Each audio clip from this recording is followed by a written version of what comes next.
There's a real risk if you've got someone in charge that only looks at the numbers. Numbers can be very misleading. Now, here's a quick example of the danger in only looking at numbers, and I'm going to use radio as the example for this because the radio figures, the audience figures for radio stations came out this week, so it's reminded me to talk about this, and I saw this happening a lot while I worked in radio. Now, you can apply this to your own sector and your own business. Let's say you're a radio station with 1 million listeners, and you then part company with a long-serving presenter, somebody very popular. They leave, somebody new comes in, the new show beds in, and after a while, the audience figures come out. And they show that where last time round you had 1 million listeners, now you've got 800,000, okay? So often the way the media will report that, and sometimes even organisations themselves, is they'll say, well, we made this change, and we lost 200,000 people. We lost 20% of our audience.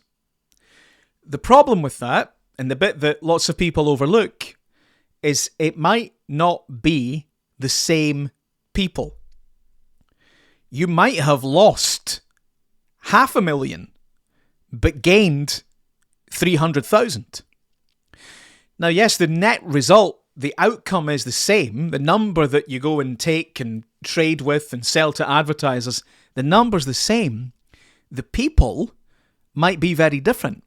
Now, even although you might have lost 500,000, if you've gained 300,000 new people, that should have a big impact on what you do next, because it might be that those gains continue, that the losses stop. So everybody that's going to leave that, hates the new product, hates the new branding, hates the new presenter, whatever it is, everybody that hates it's just gone.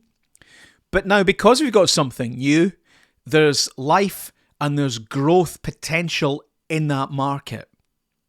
And if you dig beyond the figures and you start doing some additional research, you start looking at the trends, you start looking at the demographics, you'd see, wow, there's 300,000 new people here. If each of them tells a couple of friends and the word of mouth kicks in, in time, we could end up in a far stronger place than we were. It's so simple, but I see so much short-term thinking, people jumping to conclusions, people taking the immediate figure as gospel, and then making decisions off the back of it. These figures, those numbers, that research, all of that is just an indicator. And you have to try and look beyond those indicators and find out what it actually means, and then make smart decisions going forward.